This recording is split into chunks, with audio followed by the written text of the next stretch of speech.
Olá, boa noite. Olá, muito boa noite. Seja bem-vindo ao Rede TV News. Mulheres que podem ter sido estupradas pelo anestesista Giovanni Quintela Bezerra estão sendo ouvidas pela polícia do Rio de Janeiro. O repórter Tony Vendramini tem as informações ao vivo. Tony, quem prestou depoimento hoje?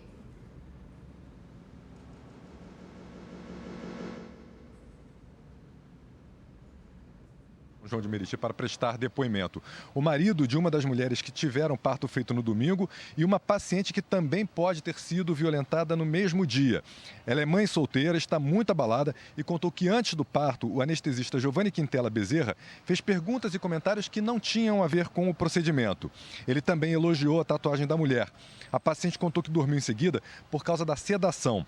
Também hoje, uma das enfermeiras esteve na delegacia para pegar de volta o celular usado para filmar o estupro cometido pelo médico.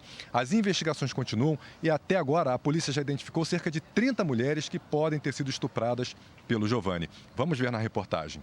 A mulher que aparece nas imagens sendo estuprada pelo anestesista durante o parto soube o que tinha acontecido com ela numa conversa com a delegada do caso. Perguntei como ela estava, como estava o filho. Ela chorou, se emocionou, disse que está muito abalada psicologicamente, claro, mas se colocou à disposição. A vítima, que já recebeu alta, e o marido ainda não prestaram depoimento. A delegada explicou que está aguardando o contato do advogado da família. Em função da violência e do risco de doenças sexualmente transmissíveis, ela recebeu ainda no hospital o coquetel anti-HIV. Giovanni Quintela Bezerra está preso preventivamente no presídio de Bangu 8, na zona oeste do Rio. O inquérito sobre o flagrante de estupro será concluído na semana que vem, mas as investigações vão continuar. Um levantamento dos hospitais onde o médico trabalhou e dos pacientes atendidos por ele está sendo feito. Numa segunda etapa, todos serão chamados para prestar depoimento, para que a polícia descubra se houve outras vítimas.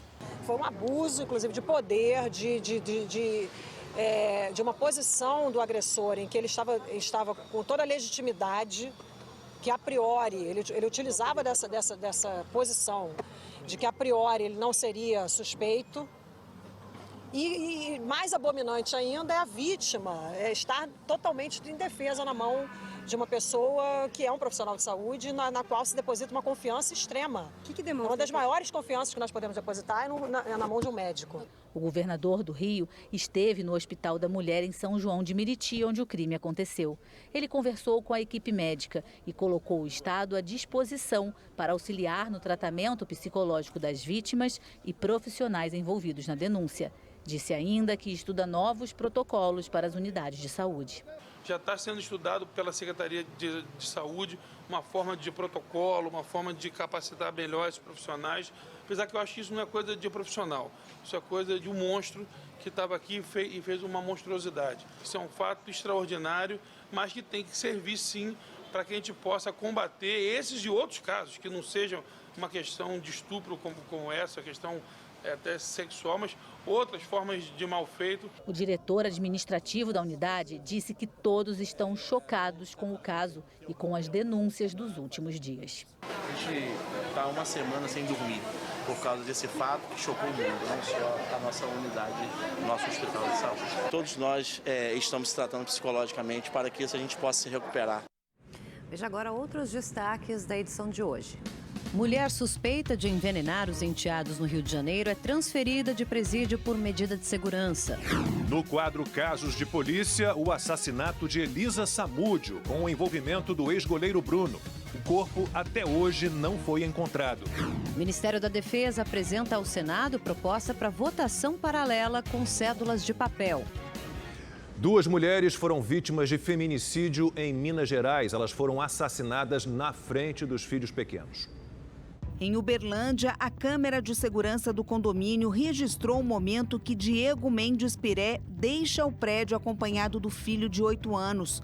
De acordo com o boletim de ocorrência, o homem tinha acabado de assassinar a esposa, Wellen Cássia Cardoso de Melo, de 35 anos. A vítima foi esfaqueada na presença da criança. Diego foi detido no interior de Goiás enquanto fugia. Ele confessou o crime. Em 2020, o homem já havia sido preso após manter o Wellen em cárcere privado. Em Itabira, no interior de Minas Gerais, essa jovem de 18 anos também foi morta pelo ex-companheiro. Raíssa Aparecida Araújo saiu para levar a filha de 3 anos ao hospital, onde a encontrou com o pai da criança, Francisco Gonçalves Bezerra, de 30 anos. Segundo testemunhas, os dois se desentenderam enquanto aguardavam atendimento. Raíssa foi morta a pedradas, na frente da filha, no trajeto entre a unidade de saúde e a casa dela. Após o crime, o homem se entregou à polícia. O casal estava separado havia 15 dias.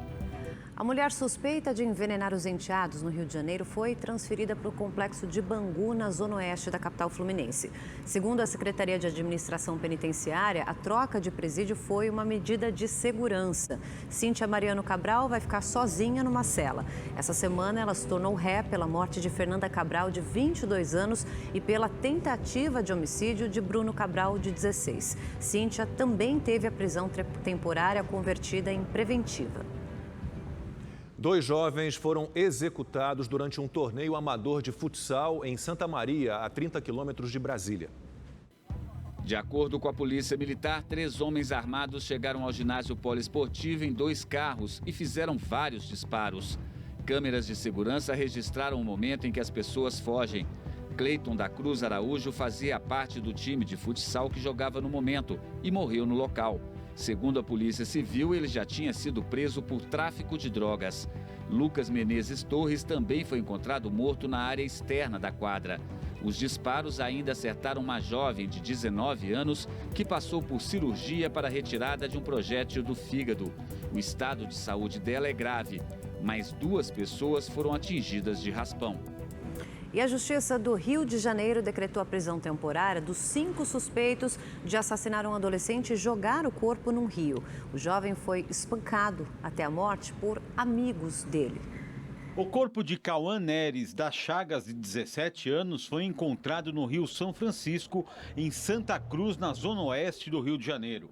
A família acompanhou as buscas. Eles tiveram tempo de desistir de matar o meu sobrinho e eles fizeram esse crime macabro, com requintes de crueldade, com meu sobrinho de apenas 17 anos, um garoto que tinha mente de 13, bobo, que nunca fez mal para ninguém. No sábado, ele foi a um bar encontrar os amigos. Um deles perdeu o celular e Cauã achou o aparelho no carro em que os jovens estavam. Segundo a polícia, o dono do celular acreditou que o adolescente havia furtado e se arrependido. Ele foi espancado e morreu. Para ocultar a morte de Cauã, os jovens jogaram o corpo no rio. Ninguém está com semblante de arrependimento. Eles fizeram mesmo e chegaram na delegacia como se nada tivesse acontecido, entendeu? Nenhum semblante de arrependimento. Os 5 são maiores de idade e estão detidos no presídio de Benfica. Eles vão responder por homicídio qualificado e ocultação de cadáver. Veja agora alguns flagrantes pelo Brasil. Câmeras de segurança registraram garis sendo agredidos em Brasília. Um homem dá tapas e grita com os trabalhadores da limpeza. Vocês estavam filmando ali, meu irmão. Vocês estão pensando o quê? Cadê o telefone? Cadê o telefone? Ele também usa um cabo de vassoura para bater em um dos garis. O homem acusou o trabalhador de ter tirado fotos com o celular de mulheres que se exercitavam na região. O aparelho seria, na verdade, um geolocalizador, usado para registrar os lugares que já estavam limpos. O gari fez um boletim de ocorrência. O agressor, de 47 anos, assinou um termo circunstanciado e foi liberado. Veja só esse flagra em uma cafeteria em um shopping de Belo Horizonte. Uma mulher aproveita a distração de 2 clientes para furtar o celular de uma delas. A ação dura menos de 1 minuto. Ela se senta bem ao lado da jovem, chega bem perto e consegue furtar o aparelho sem chamar a atenção. Ela coloca o celular na bolsa e sai tranquilamente. Até o momento, a autora não foi identificada. Em Itanhaém, no litoral paulista, outro furto em menos de 1 minuto. Dessa vez de uma moto. O homem chega de capacete para não chamar atenção, mexe nos bolsos como se estivesse procurando as chaves, depois corta os fios da ignição, liga o veículo e vai embora. O ladrão ainda é procurado. No quadro Casos de Polícia de hoje, a gente vai relembrar um crime bárbaro. Elisa Samúdio saiu de casa em busca de uma vida melhor, conheceu o mundo milionário dos jogadores de futebol e acabou assassinada. Para não reconhecer a paternidade de um filho dele com Elisa, o goleiro Bruno Fernandes teria aceitado participar de um plano para matar a ex-amante. E o crime ainda guarda um grande mistério. O corpo de Elisa nunca foi encontrado.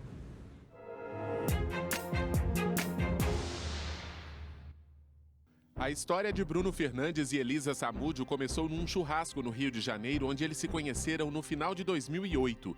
Alguns meses depois, a jovem, de 25 anos, ficou grávida e, segundo ela, passou a ser perseguida pelo jogador. Elisa chegou a registrar queixa contra Bruno por tentativa de sequestro, agressão e ameaça. No depoimento gravado em frente à Delegacia de Atendimento à Mulher, ela parecia premeditar o final da história. Me deu 2 bofetões enormes na cara.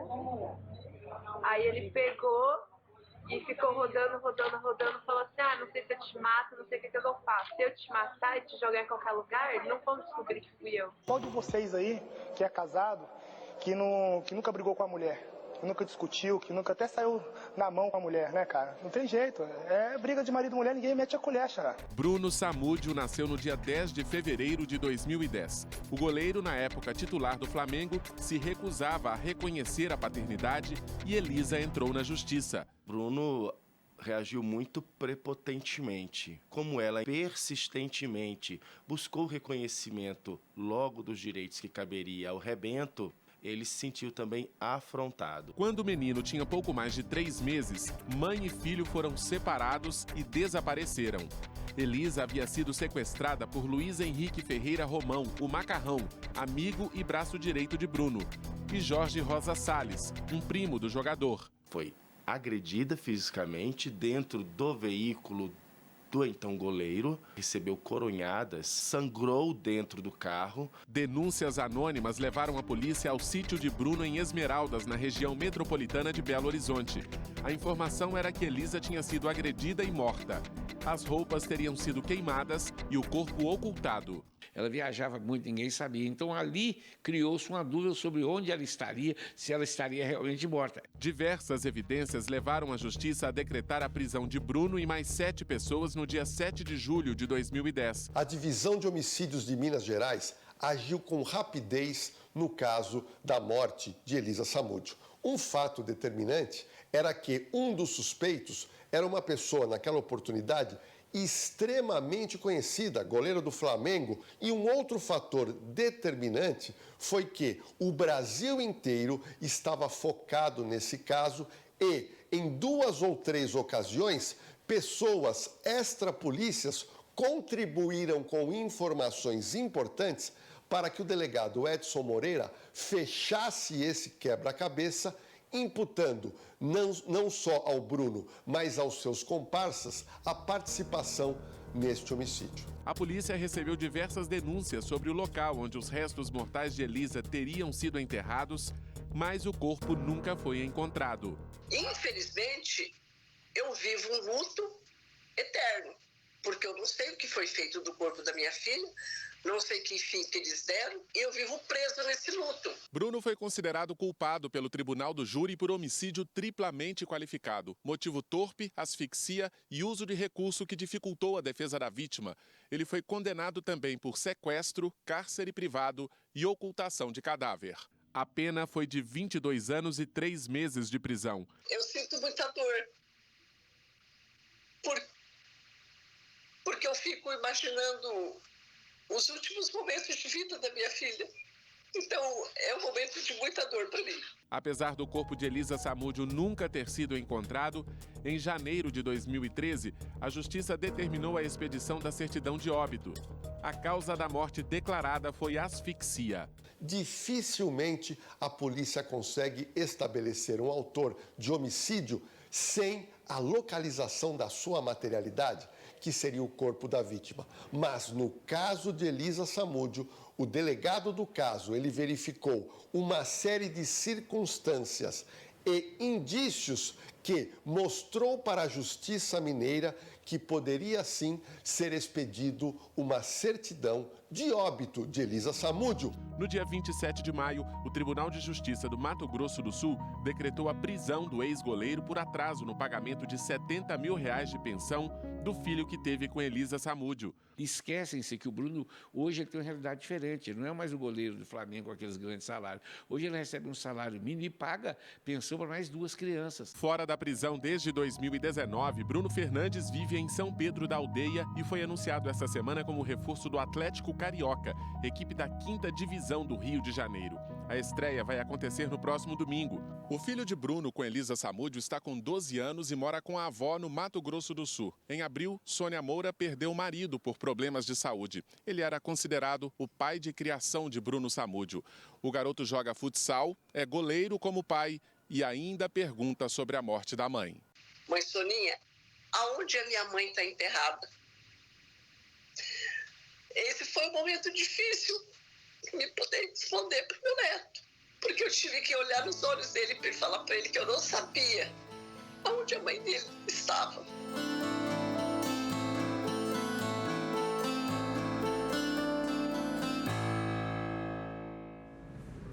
O trabalho de demolição do edifício que pegou fogo no Centro Histórico de São Paulo começa no sábado. A informação é da Prefeitura. O Giovanni está ali na região da 25 de março, tem informações ao vivo para a gente. Boa noite, Giovanni. Como que vai ser feita essa demolição a partir de agora?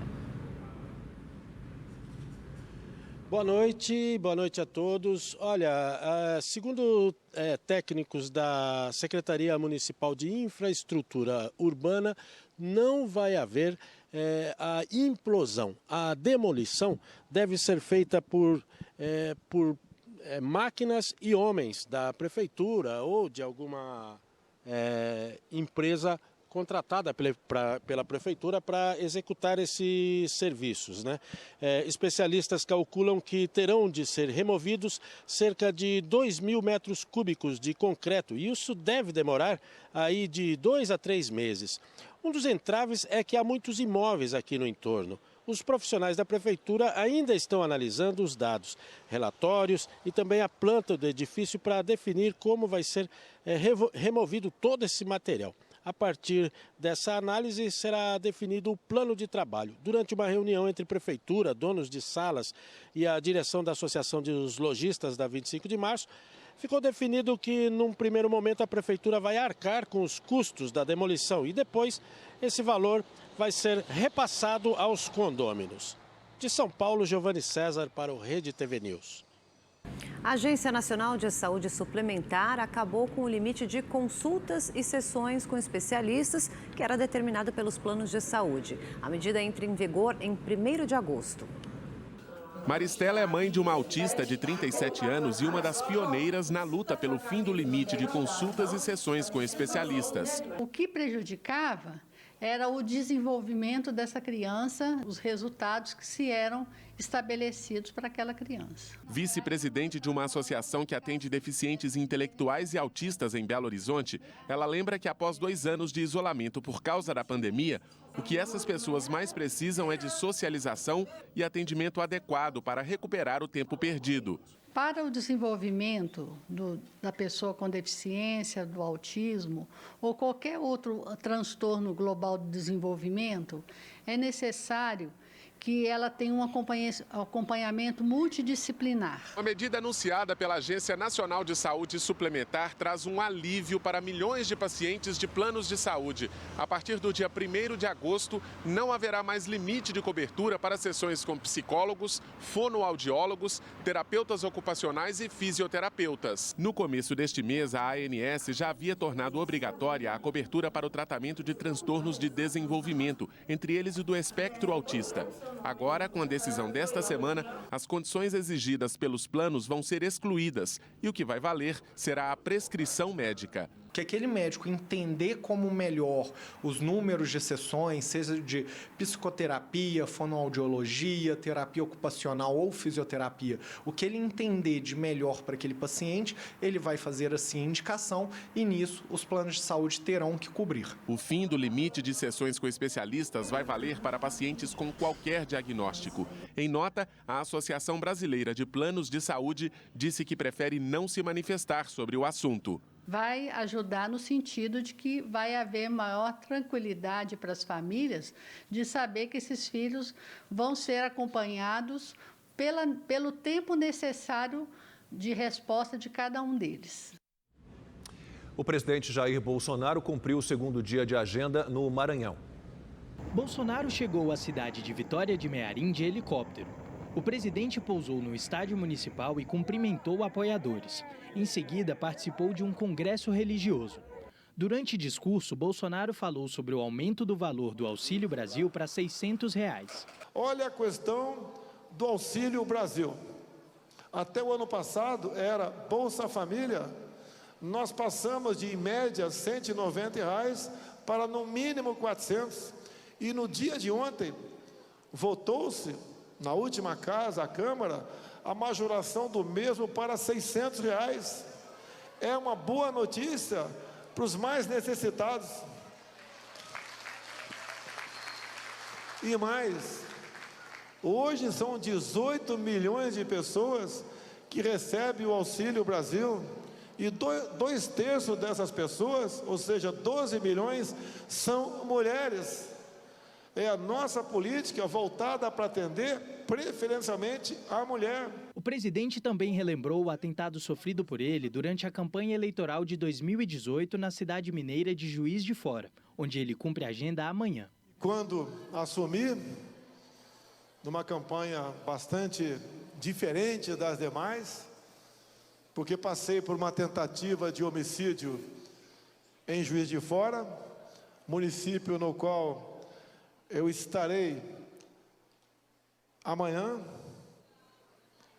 voltando à terra onde eu renasci pela segunda vez, e a minha vida é marcada de fatos que levaria algumas horas para falar todos eles. Os médicos da Santa Casa, lá de Juiz de Fora, bem como os de São Paulo, que me pegaram no segundo dia, dizem que cada 100 pessoas que levam uma facada igual aquela, apenas uma sobrevive. Eu tenho certeza que isso não é sorte, isso é a mão de Deus. O ministro da Defesa, Paulo Sérgio Nogueira, apresentou durante uma audiência pública no Senado Federal uma proposta de votação paralela no dia da eleição com cédulas de papel. Nogueira recomendou ainda testes de integridade das urnas no momento da votação. De acordo com o ministro, essas medidas reforçariam a transparência do pleito. A audiência foi convocada pelo senador Eduardo Girão, do Podemos do Ceará, para discutir a segurança da votação eletrônica. Rede TV News de volta. Olha, o governo federal prorrogou o prazo para atualização do cadastro único. Os inscritos têm até outubro para fazer a alteração. O repórter Igor Damasceno tem mais detalhes para a gente ao vivo de Brasília. Igor, por que o governo prorrogou esse prazo? Érica, a medida é para evitar o bloqueio do Auxílio Brasil de beneficiários que estão com informações antigas no CadÚnico, viu? Boa noite a você, ao Lacombe e também a todos que nos acompanham. De acordo com o Ministério da Cidadania, cerca de 8 milhões de famílias vão ser atendidas. Quem está há mais de 2 anos sem atualizar os dados no CadÚnico precisa fazer essa alteração o quanto antes. Quem precisa saber se encaixa nesse perfil é só acessar o aplicativo do CadÚnico no celular ou no próprio site do cadastro. Antes, o prazo era até o fim de julho, mas por conta das longas filas em pontos de atendimento, o governo estendeu a data limite até o fim de outubro. Essa prorrogação acontece dias antes do governo federal começar a pagar o valor de R$ 600 do Auxílio Brasil aos beneficiários. Esse aumento está previsto na proposta de emenda constitucional que foi aprovada ontem na Câmara dos Deputados e promulgada agora há pouco pelo presidente do Congresso Nacional. Vamos acompanhar na reportagem. A solenidade contou com a presença do presidente Jair Bolsonaro. Ele voltou de viagem e foi direto para o Congresso Nacional. O texto, aprovado ontem na Câmara dos Deputados, foi criado pelo governo federal, mas sofreu modificações no Congresso. Cumprimos assim, senhoras deputadas, senhores deputados, senhoras senadoras, senhores senadores, uma importante tarefa para proteger a população brasileira dos penosos efeitos sociais e econômicos que ensejam a declaração do atual estado de emergência. Eu tenho muito a agradecer a esse parlamento por esse dia de hoje também, que vem complementar propostas realmente saudáveis e bastante úteis para a nossa população de maneira geral, como, por exemplo, a majoração do Auxílio Brasil. É um governo que, juntamente com o parlamento brasileiro, teve um olhar todo especial para esses mais vulneráveis. A proposta decreta estado de emergência no país até o fim do ano e, por isso, o governo pode ultrapassar o teto de gastos mesmo em ano eleitoral. Hoje, o ministro da Economia, Paulo Guedes, explicou por que foi contra a proposta no ano passado e é a favor agora. Segundo ele, era preciso adotar primeiro outras medidas como a redução de impostos e avaliar o cenário econômico. Uma vez retirados os impostos, se ainda há uma população vulnerável que precisa de recursos, aumentamos 50% o Auxílio Brasil. Em vez de R$ 400, agora são R$ 600. Então, nós tratamos tecnicamente de uma forma correta a questão. Por isso, ela é uma PEC das bondades. E com a aprovação da PEC dos auxílios, os caminhoneiros já planejam como usar a ajuda mensal que vai ser paga até o fim do ano. Cerca de 900 mil caminhoneiros devem receber o benefício. Com mais de 30 anos de estrada, Marcelo segue a rotina de carga e descarga pelo Brasil. No porto de Fortaleza, à espera do trigo, ele comemorou a notícia. Só esperar chegar, que aí vai ser só alegria. Adriano, que também está na estrada há 30 anos, está ansioso para receber a ajuda. Porque nós estamos sofrendo muito. Óleo diesel muito caro, tudo hoje na estrada está muito caro. E esse auxílio chegou em boas horas. O auxílio caminhoneiro faz parte da PEC da emergência, aprovado na Câmara dos Deputados, que cria e amplia os benefícios sociais. O valor e o prazo de pagamento já estão definidos. O auxílio de R$ 1.000 será pago em 5 parcelas, a primeira em agosto e a última em dezembro. Os motoristas precisam estar cadastrados no RNTRC, o Registro Nacional dos Transportadores Rodoviários de Carga, e inscritos como transportadores autônomos até o dia 31 de maio. O pagamento deve ser feito por um aplicativo de um banco federal. Vanderlei, na estrada há mais de 40 anos, já sabe como vai usar o benefício. É uma benção ajeitar o caminhão, né? Manter a refeição. Dá um alíviozinho? É, claro. É uma benção de Deus. O governo elevou a previsão de crescimento do PIB de 1,5% para 2% em 2022. Para o ano que vem, a expectativa de crescimento do Produto Interno Bruto é de 2,5%. O Ministério da Economia também fez uma revisão para baixo da estimativa de inflação para este ano. A taxa prevista caiu para 7,2%. Em maio, essa previsão era de uma inflação de 7,9%. E a revisão para cima do crescimento do PIB é o tema da rodada de opinião.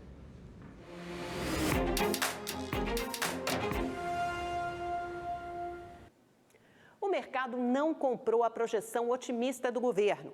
Para economistas, o PIB deve subir em torno de 1,5% e a inflação ficará próxima a 8% neste ano. Duas forças contrárias agem sobre a economia brasileira. Do lado positivo, o setor de serviços impulsiona a recuperação. Em breve, ganhará a ajuda da oportunista PEC eleitoral, que vai injetar 40 bilhões de reais no bolso do consumidor. Já do lado negativo, a alta dos juros encarece crédito e, além disso, bate à nossa porta a recessão mundial. Mas Paulo Guedes surfa conforme a onda, e a onda agora é ganhar a eleição. Logo, o ministro, antes contrário a novos pacotes sociais, hoje defende os gastos com unhas e dentes. A sensação é de um ambiente artificialmente melhor neste ano, mas ao custo de menor crescimento e mais inflação no ano que vem. Como todo economista sabe, não há almoço grátis. É uma sequência de notícias boas. A economia está no trilho certo, se recuperou muito rápido do estrago dos lockdowns da pandemia. O Brasil vai movimentar 9,7 trilhões de reais até o final do ano. O PIB foi revisado para 2%. Vai crescer ao contrário das revisões feitas para baixo em outros países onde a crise não passa. E não é só. a estimativa de inflação também melhorou. Vai cair até dezembro. À medida em que o país vai despiorando, para usar o termo que a oposição tentou enganar a população porque quer a volta do Lula, também estão aumentando as vagas de emprego. É essa conjuntura que permitiu ao governo ampliar o Auxílio Brasil, aumentar o Vale Gás e socorrer caminhoneiros e taxistas. Não adianta torcer contra o Brasil.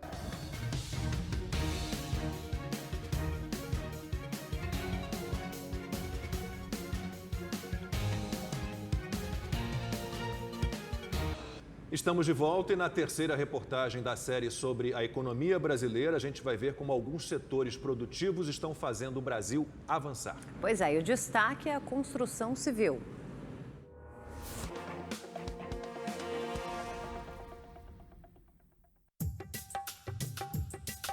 A construção civil escapou dos efeitos devastadores da pandemia. Em 2021, registrou o maior crescimento dos últimos 12 anos, quase 10% de acordo com o IBGE, reflexo principalmente do aumento das atividades do mercado imobiliário.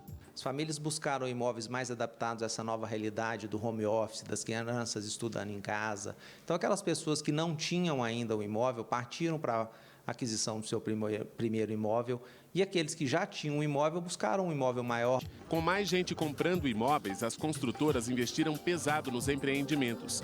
Os canteiros de obras e a contratação de trabalhadores se multiplicaram pelo país. Fiquei um tempo parado que eu queria descansar mesmo, eu fiquei quase 30 anos sem descansar. Aí parei uns 90 dias que eu quis ficar mesmo, quando eu procurei, eu já encontrei assim em poucos dias. Os números do Cadastro Geral de Empregados e Desempregados mostram que no ano passado foram geradas 245 mil vagas de trabalho na construção civil, quase 10% dos empregos criados em todo o país. De 2020 para cá, o setor passou de 2 milhões de empregados para 2 milhões e 400 mil. Nós estamos desde julho de 2020 registrando saldos positivos, com exceção dos meses de dezembro. Nós devemos aí, se tudo continuar nesse patamar, poder aí estimar mais 200 mil novas vagas para o setor da construção esse ano. Na lista dos estados que mais contrataram, a liderança é de São Paulo, seguido de Minas Gerais e Bahia. Em Belo Horizonte, diversas obras estão em andamento. A maior é o novo estádio do Atlético Mineiro. A construção da arena vai gerar 13 mil empregos diretos e indiretos em 30 meses. A entrega está prevista para o primeiro semestre do ano que vem. Jonathan passou boa parte da pandemia desempregado e recentemente conseguiu uma vaga para trabalhar na construção de um shopping na capital mineira. Daqui para frente eu vejo muita oportunidade, né? Não só para conseguir na área, mas também em outras áreas, porque expandiu bastante. Agora está muito melhor para poder arrumar emprego. A contratação de profissionais da área de tecnologia também está em alta. A maior rede social de negócios divulgou uma pesquisa sobre os empregos e cargos mais valorizados. Entre eles estão cientistas de dados, especialistas em segurança cibernética e gestores de tráfego. A demanda cresceu tanto nos últimos anos que falta mão de obra. Eu não conheço nenhum programador que está desempregado voluntariamente. Acho que, pelo contrário, eles estão escolhendo, e assim, escolhendo muito onde eles podem trabalhar. Outro setor que tem reflexo positivo na geração de emprego é o comércio eletrônico. No ano passado, uma das maiores empresas do setor inaugurou 4 novos centros de distribuição e chegou a 12 no país. Este fica em Betim, na região metropolitana de Belo Horizonte. A gente tem ciência do crescimento do mercado de varejo eletrônico, então a gente faz investimento acreditando e, lógico, colhendo os frutos dessa familiarização do público com o comércio eletrônico. A taxa de informalidade hoje é de 40%, totalizando mais de 38 milhões de pessoas. Mas esses números já foram bem maiores. 2022 vem sendo o ano da retomada da geração de empregos formais no Brasil. 1 milhão e 100 mil trabalhadores conseguiram uma vaga entre os meses de fevereiro e abril em todo o país. Com isso, a taxa de desemprego caiu para 10,5%, melhor índice já registrado desde 2015. O número de pessoas que conseguiram assinar a carteira de trabalho no setor privado subiu 11,6% em relação ao ano passado. Isso representa 3 milhões e 700 mil pessoas a mais trabalhando com todos os direitos garantidos. Em Minas Gerais, todos os setores registraram alta na geração de emprego. Além da construção civil, destaque para serviços, comércio e indústria. A construção da fábrica de uma grande cervejaria no interior de Minas vai gerar mais de 11 mil empregos diretos e indiretos. Então você tem um amplo conjunto de medidas, tanto na esfera tributária como regulatória. Minas foi o estado que melhor andou na questão do licenciamento ambiental, evoluiu muito. E simplificando a lei, retirando ali as subjetividades, isso é muito relevante. Bom, e antes de encerrar o Rede TV News de hoje, a gente vai mostrar o vídeo de uma apresentação surpreendente. Em Santos, no litoral paulista, uma baleia deu um show. Olha aí essa imagem, gente. Ela deu vários saltos ali de costas por cerca de 10 minutos, um tempão. As imagens foram feitas por uma instrutora náutica. E o Rede TV News termina aqui. A gente volta amanhã. Boa noite para você. Boa noite. Até amanhã.